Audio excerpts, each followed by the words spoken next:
आपण प्रार्थना करूया. परमेश्वर पिता दयाळू बाबा, सद्य सावध तुझ्या आभार मानतो. महान परमेश्वर, आशीर्वादी परमेश्वर, तुमच्या वचनात सांगणार प्रत्येकाला सहाय्य कर. ही प्रार्थना आम्ही आमच्या प्रवेश ख्रिस्ताच्या नावाने करतो. Hallelujah, hallelujah. तर आज आपण दान धर्म विषयावर बघितलं तर आपल्याला बऱ्याचशा गोष्टी फायदे होतात. आपलं दान परमेश्वर पित्याच्या इच्छेनुसार असते किंवा शेतांच्या इच्छेप्रमाणे आपल्या जीवनामध्ये जे कमावणारी वस्तू, पैसा किंवा धन जे काय आपल्या जीवनात येते ती कशा पद्धतीने येते ते आपण शिकायचं आहे. आणि आपलं धन नासते किंवा ते धन आपल्याला उपयोगी येते, वाढत जाते का काहीतरी आपण अनुभव घेऊ शकतात. तर पहिलं प्रथम आहे एक लेवी मध्ये आपण गोष्टी बघूया. लेवी अध्याय 23:14. लेवी 23:14. तुम्ही आपल्या देवाला हे सर्व अर्पण आणाल त्या दिवसापर्यंत नव्या पिकाची भाकर किंवा हिरवे धान्य खाऊ नये. त्यांनी काय सांगितलं, जेव्हा देवाला पहिलं अर्पण आणलं त्या अगोदर तुम्ही काही खायचं नाही, तर पहिलं देवाला द्यायचं. हालेलुया. झालं वचन. तुमच्या सर्व घरातून हा पिढ्यानपिढ्या निरंतराचा विधी होईल. हालेलुया. काय सांगितले, आपल्या पिढ्या म्हणजे काय, बाबा, आजोबा, पंजोबा असं. हालेलुया. आणि अशापासून ते लागू आहे, आजपर्यंत ते लागू आहे. तर मंदिरामध्ये ते कार्य करणं हे गरजेचं आहे. मलाकीमध्ये ते 3:6 पासून त्यांनी बोलले ते 10 पर्यंत. कारण 10 वचन असं की माझ्या मंदिरात दशभूषण अर्पण आलंच पाहिजे, कारण की ते अन्न खाणं पिणं देत असते. हालेलुया. जो या धनाच्या पाठी आहे, हालेलुया, आणि देवाच्या समजा नियमाच्या पाठी आहे, तो आशीर्वादित हमेशा आहे. पण धनाच्या पाठी नुसता आहे तो आशीर्वादित नसते. त्याच्या 27 अध्याय 30-31. लेवी 27:30. भूमीच्या उत्पन्नाचा संपूर्ण दशांश तो परमेश्वराचा आहे. काय सांगितलं, पण ते 3रा अध्यायामध्ये म्हटलं 1:60 ठेवलं, ते परमेश्वराचं आहे. हालेलुया. त्याने काय सांगितलं की पृथ्वीच्या कोणत्याही गोष्टीविषयी जो दशांश जो आहे तो परमेश्वराचा आहे. आपल्या प्रत्येकाला विचार करा, मी प्रत्येक गोष्टीचा दशांश काढतात का? हालेलुया. जर काढत असेल तर देवाच्या शिक्षणानुसार, वचनानुसार तुम्ही आशीर्वादित बनलेले असणार. हालेलुया. कारण जमिनीचा उपज असो अथवा झाडाची फळं असो ते परमेश्वरावित्यार्थ पवित्र होईल. कारण काही असू दे, हालेलुया, तुमचा कोणताही उद्योगधंदा असू दे, तो पहिलं जे दिसते ते पहिलं देवाचं. त्यात तुम्हाला खायचं नाही, लक्ष नाही द्यायचं, काही. हालेलुया. कारण ते पहिलं देवपित्याच्या नावाचं असतं आणि ते देवाच्या नावावर समर्पित करायचं ना. गोर गरीब गरजवंत या लोकांसाठी ते तयार करायचं. आता तुम्हाला माहिती आहे की देवाला दिलं ते गरीबाला कशाला द्यायचं. तर हा उद्योग जो आहे ना, हा विषय जो आहे तो नवा करारामध्ये मध्ये 25:31 ते न्यायाचा दिवस होता मला, तर 46 पर्यंत तो त्या विषयावर लिहिलेला आहे. तेव्हा येशू ख्रिस्त तिथे शिकवत आहे की मी भुकेला आहे, ते कनिष्ठ बंधूंमध्ये सांगितले, ज्याकडे काही नाही, ज्याचं कोण नाही, ज्याला कोण देणार नाही, त्या व्यक्तीला तुम्ही देणार, ते मला देणार, असं प्रभू त्या विषयात शिकवतो. समजलं? तर दान धर्म अशा पद्धतीने माणसाच्या जीवनामध्ये ते दान धर्माचा उद्योग असा बनतो. देवाने शिकवलेले नियम जे आहेत, हे माणसाला देवाची आठवण असली पाहिजे. कारण बघा, मत्ते 6 अध्यायामध्ये तुम्ही बघता की रोजची भाकर जर सांगितलेलं होतं, हल्ली रोजची भाकर आज आम्हाला दे, म्हणजे येशूने भाकर दिली, ती देवाकडेच मागा, कारण देवच ती भाकर आपल्याला देते. मग आपण त्याच्याकडे मागतो, म्हणतो आपल्याला भाकर देते. मग भाकर दिल्यानंतर तो काय सांगते की हा माझा हिस्सा तू आता मला दे. हल्ली मी तुला दिले ना, तर माझा पण वाटा एक हल्ली. आता आपल्या सगळ्यांना त्या गोष्टीविषयी, त्या शिक्षणाविषयी, त्या नियमाविषयी, त्या मार्गाविषयी शिक्षण घेणं गरजेचं आहे. जर आम्ही घेतलं नाही, तर पाळलं नाही, तर आम्हाला धंद्याला आशीर्वाद नाही. कारण देव देणारच नाही. तू देवाला नाही दिलं, देव तुला कसं देणार? आता तुम्ही एक मित्र असतात, बरोबर, तो मित्र एक मित्राला द्यायचो नाही का, काहीतरी का मैत्रीला काहीतरी देते, दुसरं तुम्हाला दिलं तर मी तुला देईल, बरोबर. आजूबाजूला काही सण कार्यक्रम असतात, तर त्यावेळेला काय करतात, माझ्याकडे बरंच त्याला दिलं, त्याच्याकडे बनवलं ते मला दिलं, असं प्रोग्राम प्रेमाचा असते. Esther 9:22 प्रमाणे तशी आहे ती गोष्टी. तर ही जे बायबल आधारित शिक्षण, दानधर्म कसा करावा, दानधर्माचे नियम कसे पाळावे, असं ते आपल्याला शिकायचं. गरीब आहे, गरजवंत आहे, गरजेसाठी तुम्ही ज्यांना उपयोगी येणार, तो परमेश्वर त्याला उपयोगी देईल. तर बघूया चला. एखाद्याला आपल्या दशवर्षातील काही भाग मोल सोडवायचा असल्यास त्याने एक पंचवर्षाची भर घालून तो सोडवावा. असं केलं, जर सोडायचं असेल तर एक काय करायचं, भर घालून ती सोडवायची. जे आम्ही देवाची जी नियम आहेत ते आजच्या काळामध्ये पाळणारे लोक कमी आहेत. जर पाळणारे आहेत आणि ते पाळतात, तरच त्यांना परमेश्वर त्या पद्धतीने त्यांना फळ देण्याचं काम करत असते.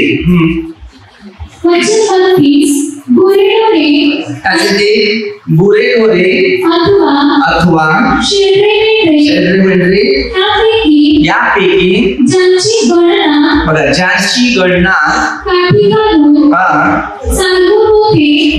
अशा प्रकारे दानवेदी एक पशु पवित्र असावा.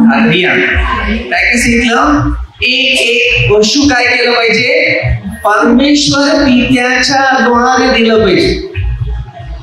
जेव्हा आम्हाला देव देतो, बरोबर, तेव्हा मी देवाला देतो, देव आपल्याला भरपूर मोठ्या म्हणजे प्रमाणामध्ये, भरपूर मोठ्या प्रमाणात परमेश्वर द्यायला सुरुवात करते. कारण मला किती नदे 6 पासून परमेश्वर अशा पद्धतीने शिकू, त्यानंतर मला ती म्हणते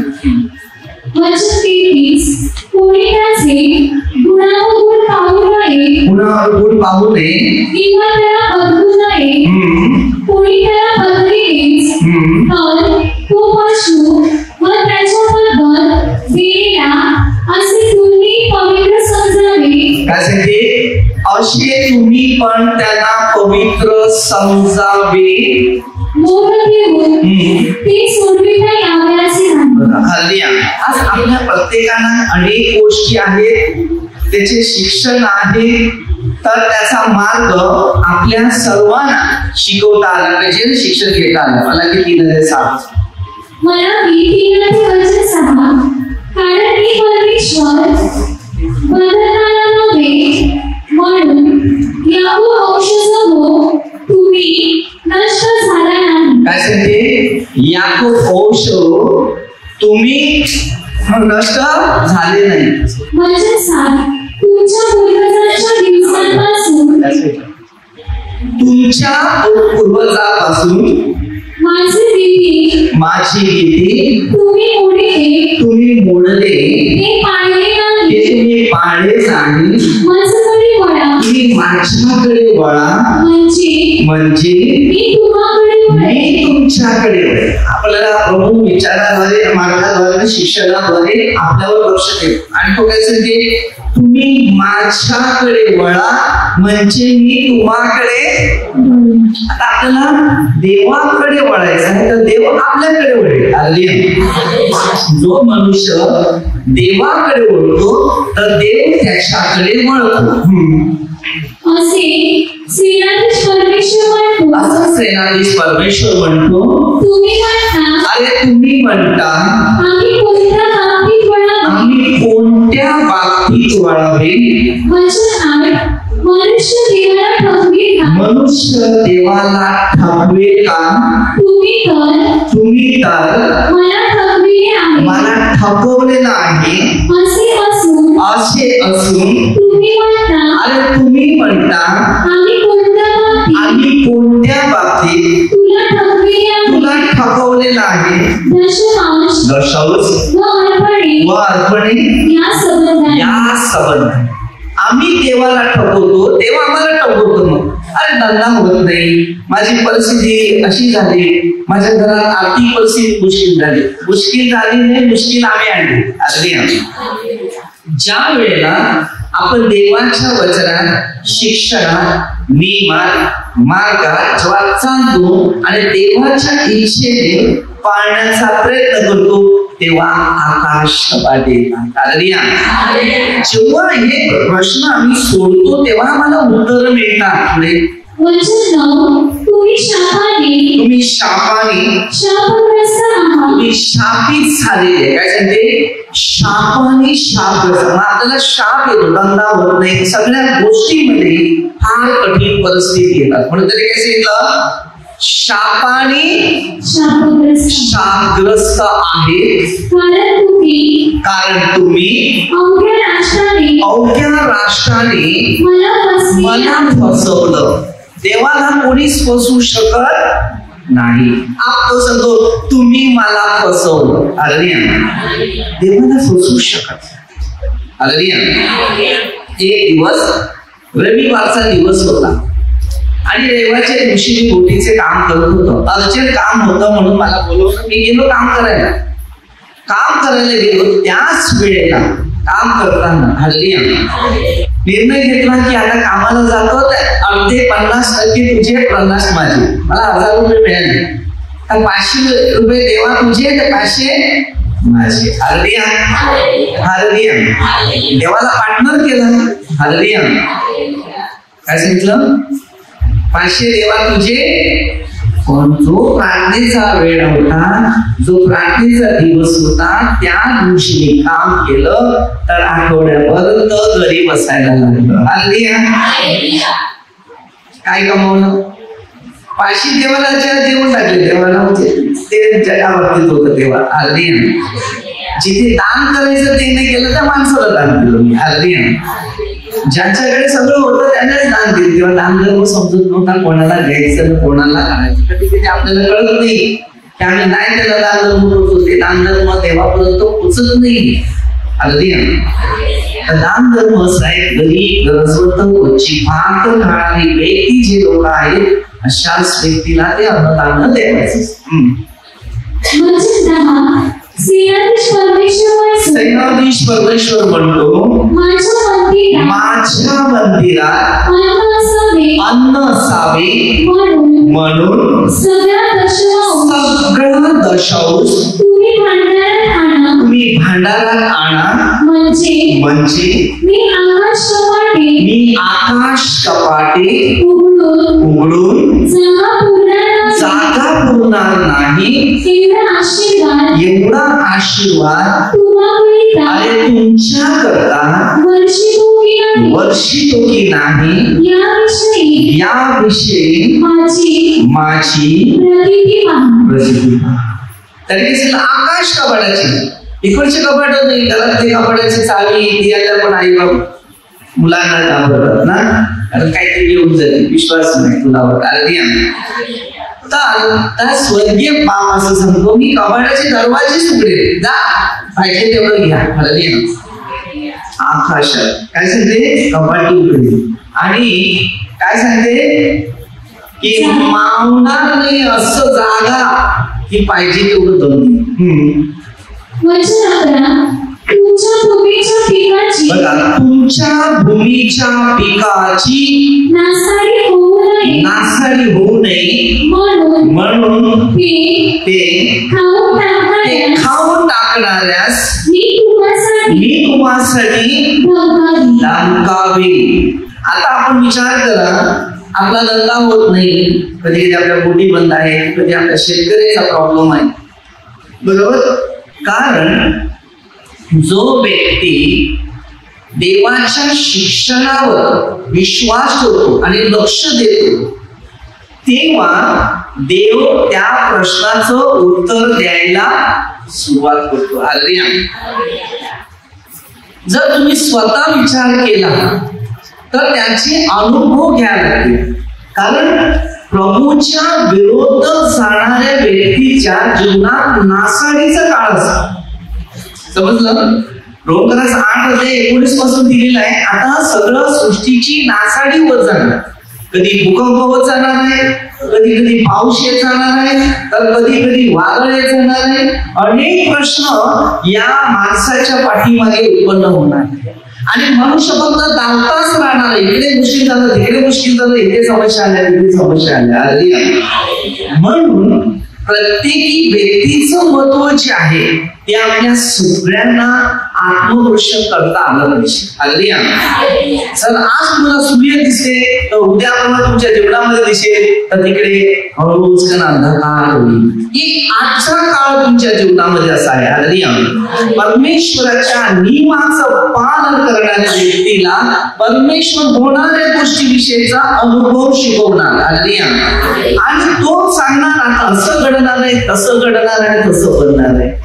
कारण त्यांना देव पहिल्यांदा शिकून त्यांना वार्निंग देण्यासाठी की तुम्ही उत्पन्न केलेले आहे, कमावलेले आहे, जे काय मिळालेले आहे देवाने दिलेले, त्याचा दोषोषण अर्पण बाजूला कर, बाकी तुला मी वरचे तुला देत आहे ना. हालेलुया. देवाचे नियम हे अशासाठी की आमचं नातं देवाबरोबर राहावं आणि आज्ञाचं पालन करावं. हालेलुया.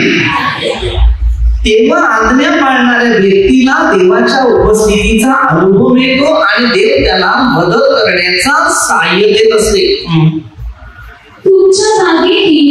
तुमच्या बागेतील द्राक्षाचे फळ अकाली गळणार नाही असे सेनाधीश परमेश्वर म्हणतो. सेनाधीश परमेश्वर म्हणतो. फळ पण गळणार.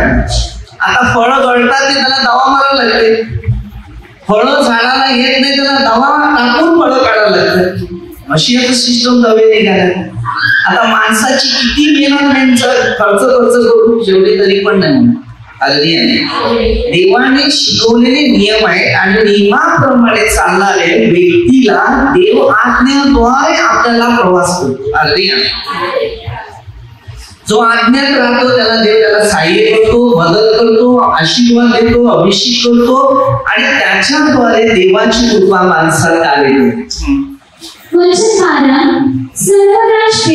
सर्व राष्ट्रे तुम्हाला धन्य म्हणतील, कारण तुमची भूमी मनोरम होईल.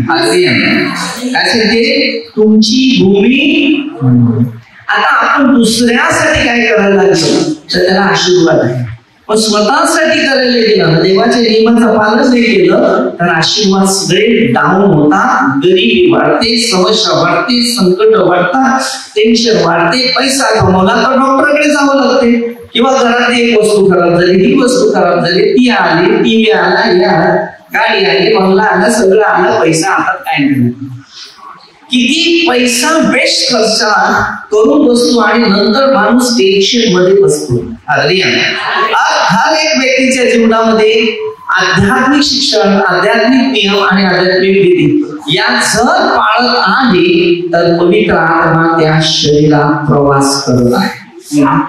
असे सेनाधीश परमेश्वर म्हणतो.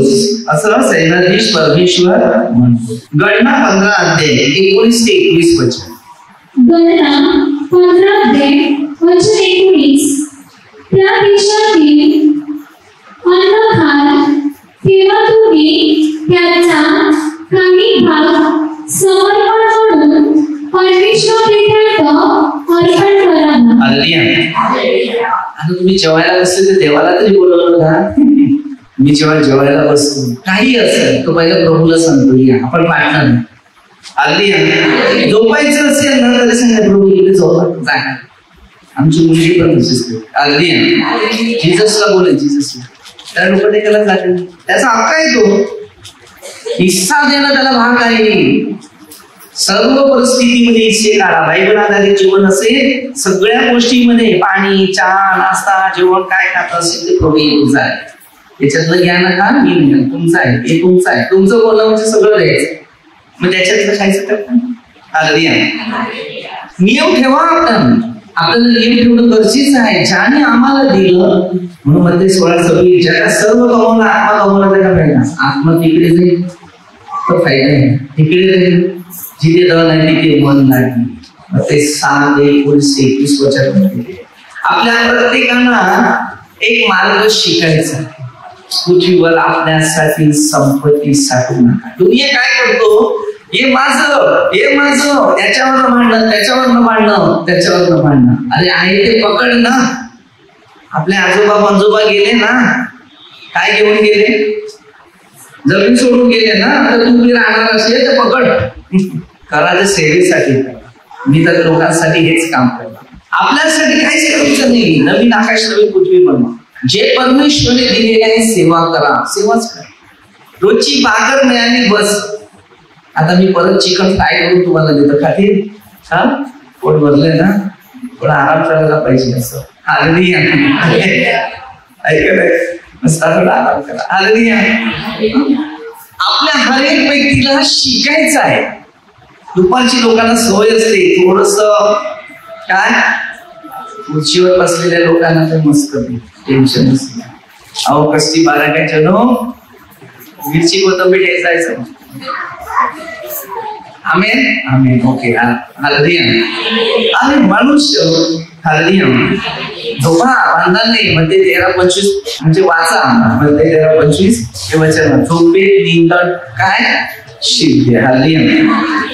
जो प्रभूशी आहे वचनाशी आहे शिक्षणाशी आहे नियमाशी आहे तर प्रभू येशू तुमच्या जोडीला बसलेला आहे. हालेलुया. आज्ञा नेहमी पाळा. नेहमी नियम पाळा. हालेलुया. आता या केंद्राचं शिष्ट माहिती आहे तुम्हाला. त्या प्रभूच्या प्रार्थनांमध्ये अशी सिस्टम आहे. राजामध्ये तिकडे दिलेलं आहे बघा. काय दिलेलं आहे त्याच्यात? तर उजव्या बाजूला जाताना एक पेटी ठेव आणि तिकडे गोल मारून ठेव. म्हणजे त्या मी उजव्या बाजूला आहे का डाव्या बाजूला आहे? तिकडे मूर्ती एक आहे तिकडे. त्याच्यात लोक काय नाही काय पैसे टाकायचे. ते पैसे घेत नव्हता काहीच. जे होईल ते देवाची इच्छा. तर तिथे कोणी पैसे टाकायचे मूर्तीकडे. ते पैसे वाऱ्याने उडून खाली पडायचे. मग करायचं काय? बरं इकडे पैसे टाकतात इथे कुठे जागा नाही. ते हालेलुया. मग मी काय केलं बायबलचं वचन घेतलं आणि वचन घेऊन पवित्र आत्म्याने मला दिलं. मग ते वचन घेतलं. एक पेटी तयार करा. त्याला बोर्ड मारून ठेवा ना उजव्या बाजूला ठेवा. मग ते वचना नाही म्हणा तिकडे बोर्ड मारलाय बघा तुम्ही वाचू शकता. त्याच्यात दिलेलं आहे सेनाधीश परमेश्वर तुम्हाला आशीर्वाद देईल. ते पण दिलेलं आहे सगळ्या गोष्टी. मग ते इकडे आता इथून जाताना निघाला तर तिकडे आहे. असं फिरला तर तिकडे. इथून आला इकडे. तर जाताना येतानाच्या गोष्टी दिलेल्या उजव्या बाजूला टाक. हालेलुया. म्हणजे तुझ्या उजव्या हातानेच टाकायचं. डावाला पण बघायचं नाही. दान धर्म करता ह्या हाताला तर ह्या हाताला कळालं नाही असं नियम आहे. तर मी सक्त नियमामध्ये म्हणजे वचनावरच चाललो आणि आजपर्यंत मी वचनावरच चालतो. जे काय करायचं आहे ते प्रभू तुझ्या नावावरच करायचं. आणि मला कोणी काय दिलं तरी मी ते घरी मला सांगतो माझं काय नाही. हालेलुया. सेवा कारण जबाबदारी माझ्यावरच आहे. इथून खा शेवटी पोटाचा प्रश्न आहे. रोजची भाकर धन पैसा वस्तू जमा करून काहीच फायदा होत नाही. मी जगात होतो तेव्हा जमा नाही केलं तर आता पण आकर्षण काय. कारण जमा करायचं शिकवण मी कोणालाच देत नाही. स्वर्गात एकच सांगेल, तिकडे जमा करा, जायचंय तिकडे जागा घेतलेली आहे 14 करून जा. ते काय करणार पैसा वस्तू धन इष्टे कोणासाठी ठेवणार आहे, काय करणार काय. जेवढं मुलाबाळांसाठी मुलंच करत माझ्याकडे बघत नाही बाबा. म्हणून मी इकडे आश्रमची तयारी करत चालली. त्याची इच्छा असेल तर होईल. एक हॉस्पिटल आहे आणि एक आश्रम, या 2 गोष्टी मला इकडे तयार करायच्या. कोणालाही पैसा टेन्शन घेणं जरुरी नाही, कारण प्रभू सेवेमध्ये भरपूर प्रमाणात आशीर्वाद देतो. कोणीतरी चुकीचं काही करत बसलेलं ना, तिकडे पैसे वेस्ट जात असेल ना, तर मला टेन्शन हल्ली आहे. कशाला टेन्शन की ते पैसे बाहेर पण कशाला, ते कोणा गरीबाला एक वडापाव दिला असता तर त्यांनी खाल्लं.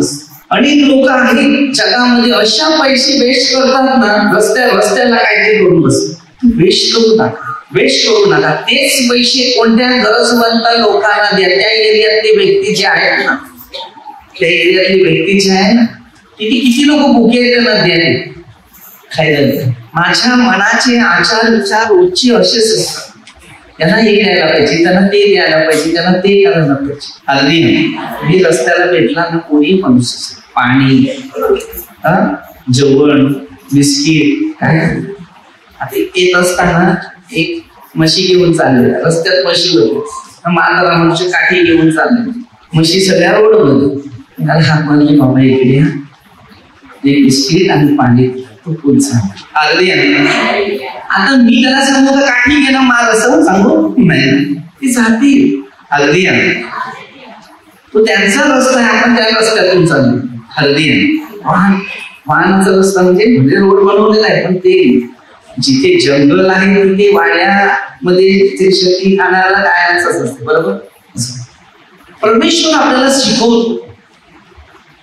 आज तो गरीब आहे, आज इतक्या म्हाताऱ्या वयामध्ये तो आज म्हशी चालला. हा विचार करणाऱ्या गोष्टी. किती लोक असे आहेत या जगामध्ये असे पडलेले आहेत. काही लोक घरामध्ये असे पडलेले आहेत की त्यांना चहा पण नाही. ते असे करतात, इशारे देतात, त्यांना तेवढं समजते, बोलतात पण नाही. काय करणार.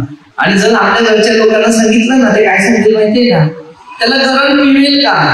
अरे आई, जेव्हा मुलांना छोटा असताना त्याला चहा पाहिजे, तो फूक मारून मारून मारून त्याला पाजवलं. तुला त्याला फूक मारून पाजवता येत नाही. विचार किती म्हाताऱ्या लोकांची कंडिशन अशी झालेली आहे. तर मी विजिटिंग द्यायचं सोडून दुःख ऐकवत नाही, बघवत नाही, मला रवं येत नाही.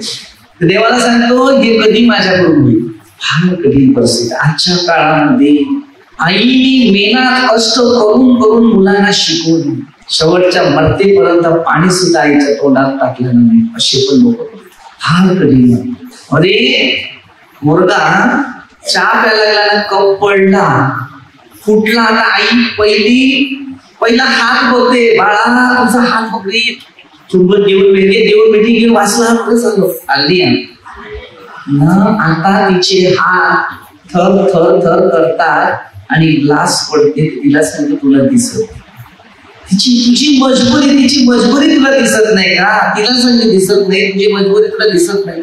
तिचं कंडिशन आज ग्लास घेण्यासाठी. मला कधी कधी असं वाटते लहान मुलांची अख्खी व्हिडिओ काढत बसायची. जसं वर्षाला बर्थडे करतात ना, तसे त्याचे व्हिडिओ तयार करायचे सगळे. आणि त्याच मुलाला सगळं दाखवायचं की हे बघ तुझ्या आई बापाने काय केले तुझ्यासाठी ना. आता तू लग्न झाल्यानंतर तुझी दिशा कोणत्या दिशाला बदल येते. मला पिक्चर पण असे बदल बनवायचे विचार. मी घरात बसलेला असताना माझे विचार भरपूर आहेत, पण मला प्रतिसाद सपोर्टच नाही. खूप वाटते काय करावं. खूप विचार आहे. ज्या दिवशी परमेश्वरची इच्छा असेल ना, त्या दिवशी सगळं मी मनात खूप भेटली. नीतिसूत्र 16 वचन 1. मनात योजना करणे ते माणसाच्या हातातले आहे, पण जीवनी उत्तर देणे आपल्या हातात. जेव्हा देवाला जीवित उत्तर द्यायचं असेल ना, ते त्याच्या म्हणून त्याच्यावरच. म्हणून कोणत्याही व्यक्ती दान धर्म करतात, कुठे भेटला नाही एखाद्याने वडापाव केला, एक बिस्किट दिलं ना तरी तो तुम्हाला आशीर्वाद देईल. बघा त्याचा आत्मा तुमच्या पाठीमध्ये आशीर्वादाने. लग्न असू दे, कार्यक्रम असू दे, प्रोग्राम असू दे, किती खाणं त्या डस्टबिन मध्ये, किती डस्टबिन मध्ये. मला मागायची सवय नाही, तर मला असं वाटतं की त्या आमंत्रित लोकांना जाऊन सांगतो की उरलेलं जेवण असेल ना, उष्ट जरी असलं तरी माझ्याकडे ते मी डबे भरून कोणाला तरी देतो. कचऱ्यातले पडून खातात ते वास. मी एक दिवस रस्त्याला जात असताना गाडी थांबवली नाही, आला तर तो डस्टबिन म्हणजे ते हॉटेलच्या बाजूचं कचरं टाकलेलं आहे, म्हणजे ते खाणं त्या कचऱ्यात टाकलेलं, त्याचा एवढा वास तो मला तर उलटीवासारखं झालं. त्याच्या अंगाला मी हात लावतो तरी तो खाण्यामध्ये एवढा गुंग झालेला आहे का अंगाला हात लावतो ते पण तुला समजत नाही. आणि ते खातो. शेवटी त्याच्या बाजूला तिच्या पिशवीजवळ 2 डबे ठेवले आणि निघून गेला. आता खा संध्याकाळी. काय आहे जगामध्ये? हल्ली कोणत्याच माणसाला अशी योजना इच्छा का होती? हल्ली मेला ना तर सगळे भेटलेलं येते. 7व्याला, महिन्याला, वर्षाला, काय करतील बाळाला, काय कोणाला करायचे ते सगळे करतात. पण जेव्हा तो असतो ना तर एक ग्लास पाणी नाही. मग आमचं दान कुठे आहे? आमचं दान नाशामध्ये आहे. लग्नाच्या दिवशी बघा पाहिजे ते बँडवाळे तिकडे, बरोबर आहे का नाही? नाचणारे पुढे, हे दोन्ही वाचमान इकडे, मेकअप करून येतात माहिती असेल, त्यांची धूळ आम्ही खातात. आणि तो सांगतो बघ तुमच्या पैशावर आमची मजा, नाचव. कशा उड्या मारताना काय करा, माझ्या लग्नाला जाम नाचले आणि तुला कर्जात टाकलं ते नाही, तेव्हा नाही नाचला तू. चालेल, जेव्हा कर्जात येतं तेव्हा बरोबर नाचतात, तेव्हा सगळी आठवण येते. आणि जेव्हा म्हणतो ना तो सगळ्या पुढे चाललाय, तो पुढे चाललाय आणि त्याच्या पाठीमागे मागे चाललाय. मग ते 16 जगात सर्व कमवला, आत्मा कमवला. काय तो सांगतो सगळ्यांना, मी चाललो जिंदगी तडपून माझं जीवन सगळं खाऊन मजा केली, आता माझ्या जोडीला काय नाही आलं, ज्यासाठी मी केलं तेच माझं खाली पडलं. तुम्हाला पण यायचंय सांगतो. हल्ली शिका. म्हणून मी लोकांना सांगतो दान धर्मापासून बरेचसे प्रश्न सुटतात. पुढचं वचन लिहायचं. गणना 15-20 बनलेल्या मालिकेची पहिली पोळी परमेश्वरार्थ समर्पण म्हणून अर्पण करावी. तुम्ही आपल्या खळ्यातल्या समर्पण म्हणून जो भाग अर्पिता त्याप्रमाणे ही अर्पावी. सगळं पहिलं उत्पन्न आहे ते परमेश्वराचंच आहे, आपलं नाही. उत्पत्ती 4 अध्यायामध्ये ज्या वेळेला आबेल आणि काहींनी आपलं अर्पण सुरू केलं, देव का नको असं करता कमी दिला आणि देवाला दुखवलं. पण आबेल जो होता यांनी मनापासून दिलं. पहिल्यांदाच एक मेंढरू एकदम सुंदर होतं, वेगळीत घेतलं आणि देवाला सांगितलं आता तुझा आहे, तू घे. त्यांनी मनाने दिल्यानंतर काहीला राग आला, कारण तो दुष्टाचाच पहिला परम होता आणि त्याला मारून टाकला. पण इब्री ग्रंथ 11:4 मध्ये दिलेलं आहे. त्या 4थ्या वचनामध्ये असं दिलेलं आहे, आजपर्यंत त्याची शाखेचं वचन घे. इब्री ग्रंथ 11:4 विश्वासाने हाबिलाने कायमापेक्षा अधिक चांगला यज्ञ देवाला केला, जेणेकरून तो नीतिमान आहे अशी त्याच्याविषयी साक्ष देण्यात आली. ती साक्ष देवाने दानाच्या वेळी दिली आणि तो वेळा असूनही त्या विश्वासाच्या द्वारे अद्यापि बोलत आहे. विचार करा, आपलं दान धर्म परमेश्वराच्या नियमाप्रमाणे असेल तर आबेलचं नाव तुम्हाला ना मला माहिती नव्हतं, परंतु आज तो विश्वासाने अद्याप जपतोय, दानाद्वारे आहे. आज जगामध्ये किती लोक असेल, तुम्ही दान धर्म करत असेल तर नाव तुम्हाला लोक बरोबर आहे. मन प्रिय आपलं काहीच नाही. देताना मनाने द्या, खुश. देऊ नाका देऊ कधीच होत नाही. कधी फायदे होत नाही, हर गोष्टीमध्ये नुकसान होते, दुःख वाटते, निराशा. तर एक शिक्षक घेणं, वचन भरपूर आहेत माझ्या, कारण दान धर्माच्या गोष्टीचा अनुभव मी भरपूर घेतलेला आहे आणि अशी काही वचनं तुम्हाकडे जर मी दिली तर तुमच्या जीवनाला कुठेतरी हातपार जाणार नाही. कारण कधी कधी आपल्याला कळत नाही. मोबाईलचा रिचार्ज करायचा असेल तर तुला 10-15 रुपये कमी देऊन चालेल का? आज नाही उद्याला दिले तरी चालेल का? तो रिचार्ज होईल. टीव्हीचा रिचार्ज करा ना, ताबडतोब. पेट्रोल भरा ना, ताबडतोब. गाडी घ्या ना, हप्ता टाकेल तरी चालेल, पण गाडी घेतली. A to Z घर बांधायला कर्ज काढलं तरी चालेल, वांधा नाही, फेडेल ना. पण देवाचं कर्ज फेडायला माणसाला जीवन. म्हणून आम्हाला स्वर्ग अपेक्षा करायची आहे ते दान धर्माच्या देवाच्या नियमाद्वारे, देवाच्या वचनाद्वारे, पश्चातापाद्वारे, परमेश्वराच्या मार्गाचं पालन करण्याद्वारे. तेव्हा आम्हाला खरा अनुभव मिळेल. आम्ही कुठे जगतो, कसं जगतो आणि का जगतो हे शिक्षण मिळतो. आता कोंबडी खायला मिळाली की नाही?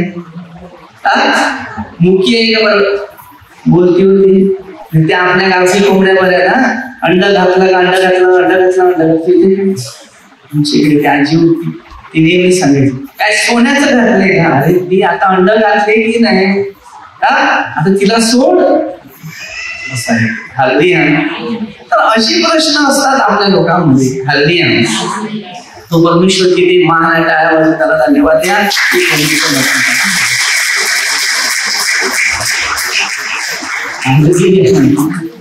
मनुष्य वचनात आहे, शिक्षणात आहे, हिमात आहे, मार्गात आहे, तर तो नक्कीच प्रभूच्या वचनानुसार चालणार. हालेलुया. विश्वासात राहा आणि स्वर्गासाठी दन करा. या शरीरासाठी बंगला, गाडी सगळं आहे, पण युवा आत्मा ठेवायला काहीतरी जागा असेल तिथे जाऊ मला. आणि योहान 14:2 मध्ये येशूने ते सांगितलेलं आहे, मी तुम्हासाठी जागा तयार केली. त्याच्यासाठी काय करतात? मी येशूसाठी काय पण करणार? जाऊ दे, तुझी इच्छा, माझं काही नाही. मला चांगलं करायला मिळते, मी करतो आणि करतच मन मोकळं, मन साफ ठेवा, क्लिअर ठेवा. ओके झालं? तर आपण वेळ तर आपण छोटीशी एक प्रार्थना घेऊया. परमेश्वर पिता, सर्वांचा हृदय जाणार परमेश्वर, सर्व मंत्र आमदार सरपंच सर्व देतो. प्रभूचा आशीर्वाद सर्वांना भेटावा. प्रभूच्या नियमाप्रमाणे हर एक व्यक्तीला गोड घरी गरजवंत अशा लोकांना दान धर्म करण्यासाठी प्रभूचा आशीर्वाद भेटावा ही प्रार्थना प्रभू येशूच्या नावाने करतो. आमेन. हालेलुया. हालेलुया.